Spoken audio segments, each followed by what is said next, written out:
نیکی کبھی مرتی نہیں ہے، اس کا بیج بویا جاتا ہے، پھر یہ بیج پھلتا پھولتا ہے، قداور درخت بن جاتا ہے، جس کی چھاؤں کا سکھ آنے والی نسلیں لیتی ہیں۔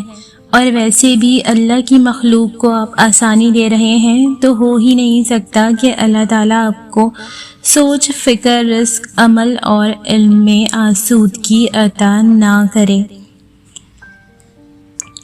یہی تو ٹیسٹ ہے بندے کا کہ وہ اللہ کے لیے، اس کے دین کے لیے کون کون سی قربانیاں دیتا ہے۔ جیسے منافقین آسان احکامات تو لے لیتے ہیں اور جہاں مشکل آتی ہے وہ چھوڑ دیتے ہیں۔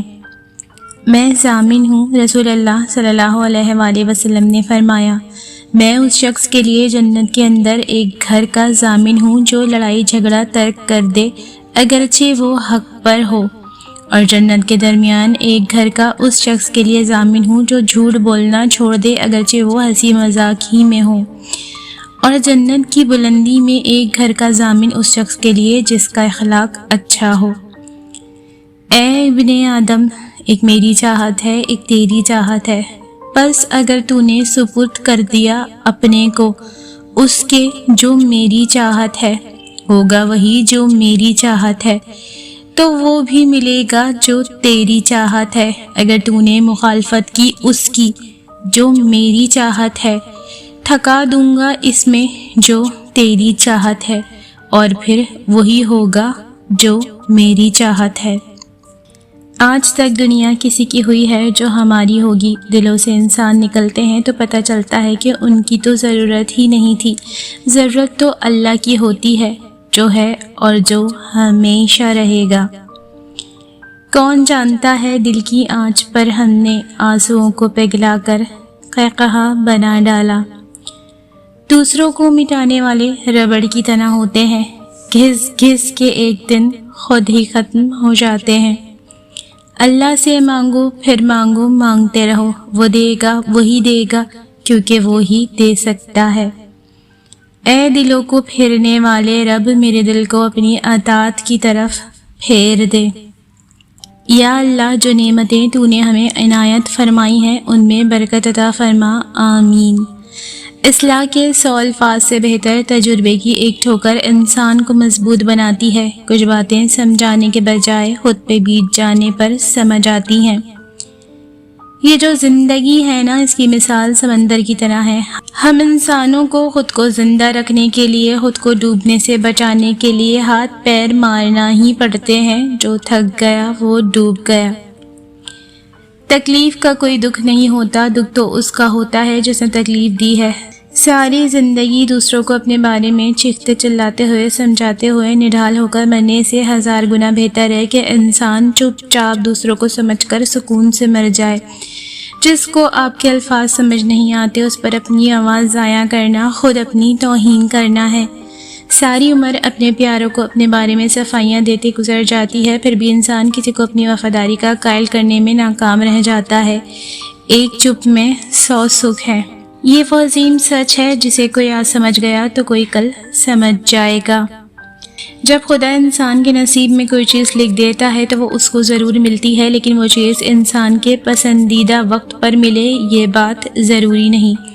اللہ کی مصلحت انسان کی محدود سوچ سے کئی زیادہ ہے، اور اس کا مقرر کردہ وقت بھی، کیونکہ جب وہ عطا کرتا ہے تو ہمیں ہر مشکل سے بڑا صلہ دیتا ہے، اور جب وہ ہمیں کسی شے سے دور کرتا ہے تو یہ بھی اس کی نعمت کی ایک شکل ہوتی ہے۔ اصل بات بس انسان کے ایمان اور اس پر توکل کی ہے۔ صبر رکھیے، وہ ہر تکلیف اور ناانصافی میں آپ کے ساتھ ہے، اور جس کے ساتھ اللہ ہو اسے کسی اور کے ساتھ کی ضرورت نہیں رہتی۔ صلی اللہ علیہ وآلہ وسلم۔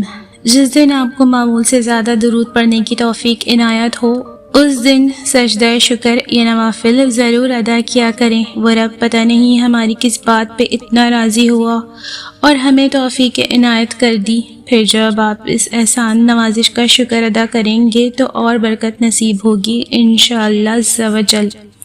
لا حول ولا قوت الا باللہ، کوئی طاقت اور قوت نہیں مگر اللہ کے ساتھ۔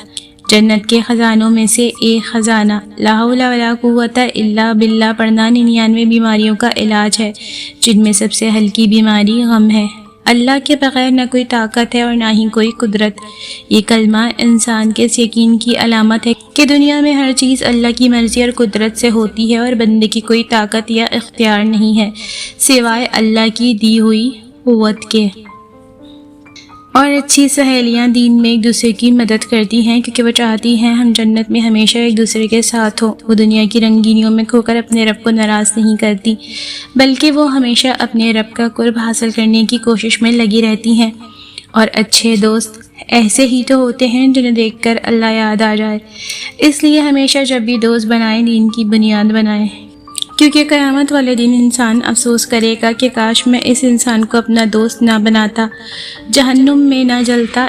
اس لیے آخرت کے افسوس سے بہتر ہے دنیا کی وقتی لذت سے نا آشنا ہو کر اللہ کے مقرب بندوں کی صحبت اپنائی جائے، پھر یقین مانے آپ کی دنیا کیا آخرت بھی سنور جائے گی۔ صراط مستقیم۔ اگر تم دیکھنا چاہتے ہو کہ اللہ تمہارے کتنے قریب ہے تو سجدے میں کبھی سبحان ربی الاعلیٰ کی سرگوشی کو اپنے دل کی دھک دھک کے ساتھ مطابقت کر کے دیکھنا۔ تم محسوس کرو گے کہ جس کا نام لے رہے ہو وہ تمہارے سامنے ہے، تمہیں دیکھ رہا ہے اور سن رہا ہے۔ ایک وقت تھا چھوٹی چھوٹی باتیں بہت محسوس ہوتی تھیں۔ اس نے یوں کہہ دیا، اس نے ایسا کر دیا، وقت نے ایک بات سمجھائی۔ دنیا میں مختلف مزاج کے لوگ ہیں اور ہم سب کو اپنے مزاج کے مطابق نہیں ڈال سکتے۔ یہ بھی ضروری نہیں کہ دوسرے آپ کی ہر بات کو سمجھیں، بس جہاں آپ کو لگے کہ اگلے کو سمجھانا فضول ہے وہاں اپنے الفاظ ضائع کرنے کے بجائے خاموشی اپنائیں اور مسکرا کے آگے بڑھ جائیں کہ زندگی آگے بڑھنے کا نام ہے۔ اگر آپ کو معلوم ہو جائے کہ اللہ آپ کی زندگی کے سفر کو کس حکمت کے ساتھ چلا رہا ہے تو آپ کبھی بھی آزمائش پر غمگین نہ ہوں۔ جانتے ہیں اللہ ہر آزمائش، ہر خوشی، ہر تکلیف، ہر انسان کو کسی حکمت کے ساتھ ہی آپ کی زندگی میں بھیجتا ہے، لہٰذا پریشان ہونے کے بجائے یہ جاننے کی کوشش کریں کہ اللہ اس کے ذریعے آپ کو کیا دکھانا یا سکھانا چاہتا ہے۔ کوئی راز کھل جائے، کوئی حقیقت سامنے آ جائے، کوئی جواب مل جائے، آپ بس غور و فکر کریں۔ صبر ہوتا نہیں، صبر کیا جاتا ہے، اور صبر یہ ہوتا ہے کہ اندر مچلتے طوفان کو خود میں تھام کر اس کے ختم ہونے کا انتظار کرنا، اپنی شدتوں کو خود میں اس طرح قید کر لینا کہ معاملہ صرف اللہ تک رہ جائے۔ پڑھی لکھی عورت کے بارے میں ہر دوسرے انسان کو یہی کہتے سنا ہے کہ وہ بحث کرتی ہے۔ کیسی بحث؟ حق اور ناحق کی۔ وہ حق اور حقوق سمجھتی ہے، اس لیے بکری بن کر نہیں رہتی۔ علم یہ طے کرتا ہے کہ کیا کہنا ہے، تربیت یہ طے کرتی ہے کہ کیسے کہنا ہے، طرز عمل یہ طے کرتا ہے کہ کس قدر کہنا ہے، اور دانش مندی یہ طے کرتی ہے کہ کہنا بھی ہے یا نہیں۔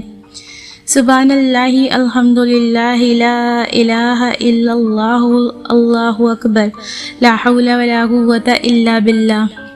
یہ ذکر اور حسن اخلاقی ہے جو آپ کی قبر کو نور سے بھر دیتا ہے اور قیامت تک آپ کے ساتھ رہے گا، لہٰذا ہمیشہ اپنی زبان کو ذکر الہی سے تر رکھیں اور لوگوں سے حسن سلوک کے ساتھ پیش آئیں۔ کثرت مت مانگیے، برکت مانگیے۔ کثرت آزمائش ہے جبکہ برکت ایک نعمت ہے۔ کثرت نصیب ہے اور برکت خوش نصیبی۔ کثرت آپ کا اندازہ ہے کہ اس قدر ہو تاکہ آپ کی ضروریات پوری ہوں، اور برکت اللہ تعالیٰ کی گارنٹی ہے کہ جو ملے اس میں ضروریات لازماً پوری ہوں۔ کثرت والے حساب میں پھنس گئے اور برکت والے دعا ہے کہ آپ جن دعاؤں کے لیے ہاتھ اٹھائیں وہ دعائیں قبول ہو جائیں۔ اللہ آپ کی سب پریشانیاں دور فرمائے، آمین یا رب العالمین۔ اپنے لیے دعا مانگا کریں کہ اے میرے پیارے اللہ، ہمیں ان ذہنی اذیتوں سے نکال دیں جو پریشان رکھتی ہیں اور ہمارے حال پر رحم کریں۔ جس بات کو لے کر آپ کی ذات سے دعا گو ہیں ہم، اس میں ہمارے لیے خیر کا معاملہ کریں، ہمیں سکون اور ہر خوشی عطا کریں جو آپ کے سوا کوئی نہیں دے سکتا۔ اے رب، جو خیر بھی آپ مجھ پر نازل فرمائیں میں اس کی محتاج ہوں۔ ایسی ہی اچھی باتیں سننے اور پڑھنے کے لیے میرے چینل کو سبسکرائب کریں اور ویڈیو کو لائک، شیئر اور کمنٹ بھی ضرور کریں۔ شکریہ۔